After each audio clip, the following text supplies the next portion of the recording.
Salut les amis, j'espère que vous allez bien et bienvenue une fois de plus sur une nouvelle vidéo.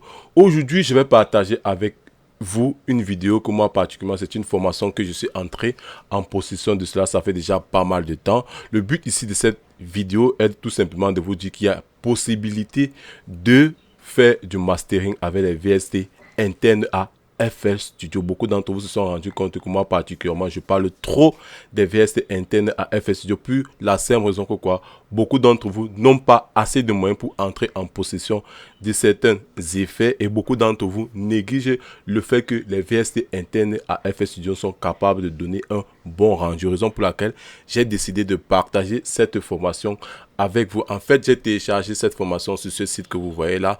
Là, présentement, la formation coûte 47 euros. C'est vrai que je ne suis pas en train de faire la formation, comment on dit, la promotion du site en question. Je suis juste en train de vous dire que c'est une possibilité pour vous de faire un bon mastering avec les VST intègres à FL Studio. Moi particulièrement, moi je l'ai déjà, raison pour laquelle voici cette formation que je suis en train de vous montrer. Processus du mastering hard, trap et hop, et il donne quelques tips en ce qui concerne le mastering. Et sur ce tips là, il y a 3 mastering déjà effectué. Il y a la Dead House qui ne m'intéresse vraiment pas. Il y a le hip hop.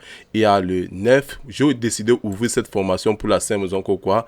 En fait, il utilise essentiellement les VST internes à FL Studio. Sur l'autre mastering, il utilise Ozone et d'autres plugins. Raison pour laquelle j'ai juste fait fixette sur les VST internes à FL Studio. Je vais vous faire écouter la formation.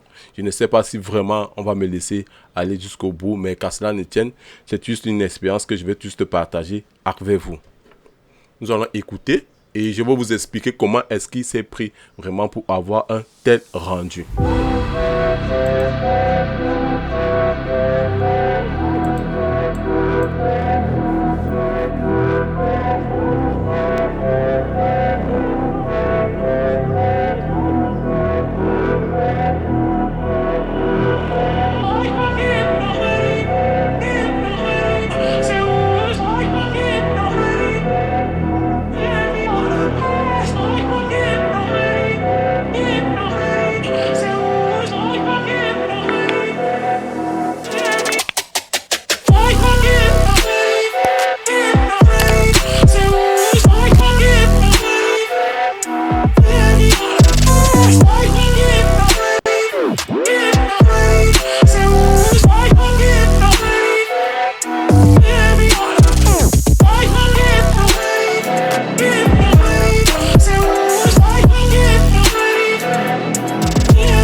Bref, je vous ai fait écouter une partie de sa production musicale. Nous allons essayer de décortiquer cela ensemble. Nous rendons compte qu'il y a déjà pas mal d'automation sur son projet qui est vraiment très important. Je sais que beaucoup d'entre vous cherchent juste à booster le volume, mais ils ne savent pas vraiment comment s'y prendre.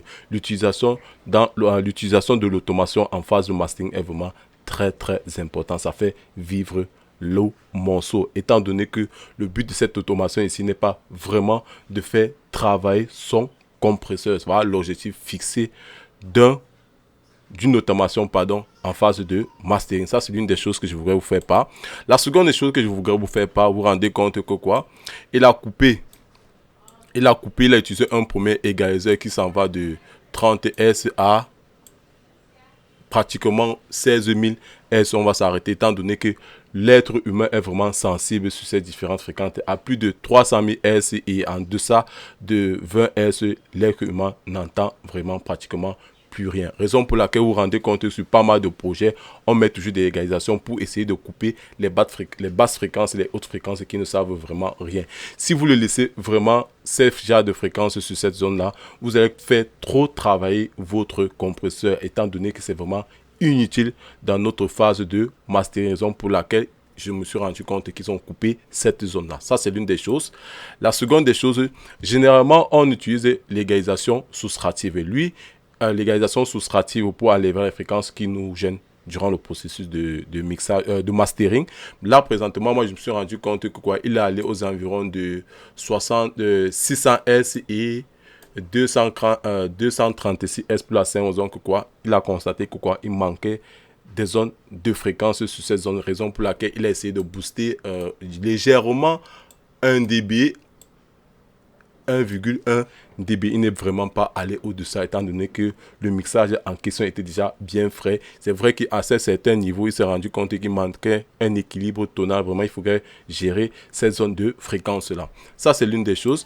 Et après, il a utilisé le compresseur en utilisant ce mode qu'on appelle le mixage mono. Vraiment très très important.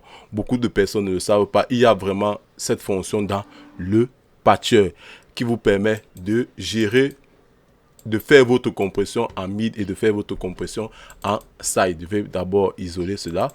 Je ne sais pas pourquoi on ne l'isole pas.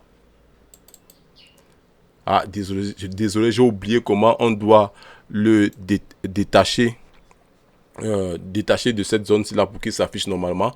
Mais qu'à cela ne tienne, vous vous rendez compte que quoi, en mid-side, il a vraiment coupé. En utilisant la fonction side, il a coupé, il a éloigné les sides de ce côté mono, si je peux le dire ainsi, étant donné que cette partie-ci, c'est là où réside plus le kick et la basse. Il a donné vraiment de l'espace à la basse et au kick pour que ça se fasse vraiment ressentir. Maintenant, qu'est-ce qu'il a fait sur le côté mono? Il a juste légèrement baissé une fois de plus nos basses. Ça, c'est l'une des choses qu'il a fait. Et après, il a utilisé un maximiseur que voici. Il a utilisé de faire la compression. Ça, c'est la compression multiband. Il a essayé de compresser, comme vous le constatez. Il a compressé, il a compressé. En compressant, bien évidemment, il a bien mis la basse au centre. Il a légèrement ouvert les moyennes fréquences. Il a ouvert également les hautes fréquences. Et après, vous avez eu la suite.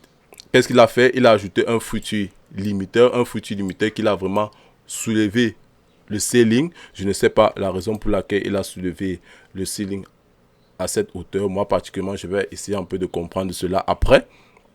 Après, une fois de plus, il a ajouté une saturation. Il a bien évidemment utilisé ici un Softube. Je vous ai parlé de un des VST gratuits les plus utilisés à l'heure actuelle. Le Softube que voici ici, un très très bon saturateur. Vous pouvez bien l'utiliser en le couplant avec le frequency. Bien évidemment, comme vous le constatez là, il a utilisé tout juste deux zones de fréquence. Il a utilisé juste deux paramètres dessus. Je pense que ce sont les hautes et les moyennes fréquences. Et après, qu'est-ce qu'il a fait? Il est venu, il a baissé cette zone de fréquence à, si je ne me trompe pas, à 180 Hz suite aux modifications qu'il a apportées, bien évidemment, en utilisant peut-être de la saturation. Il s'est rendu compte que ça saturait vraiment très haut, ou alors le bas du spectre est trop remonté, raison pour laquelle il a essayé d'adoucir cette zone-ci là que voici. Et après, il a utilisé un maximiseur. Là, je pense qu'il a utilisé le maximiseur juste pour les gains de volume. Là, c'est l'une des choses. Et après, il a utilisé une balance à la fin. Je pense que le maximiseur était juste là. Le dernier maximus qu'il a mis là, c'était juste pour faire gonfler le volume. Et nous allons écouter étape par étape. Nous allons écouter ensemble.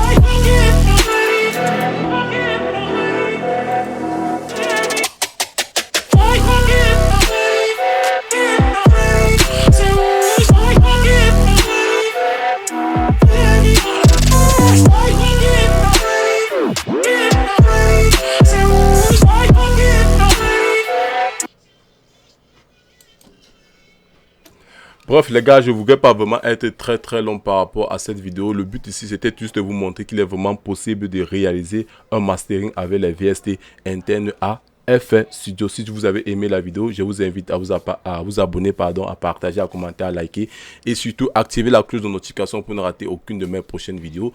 Sur cela, on se dit à la prochaine pour une nouvelle vidéo. Portez-vous bien. Ciao, kiss.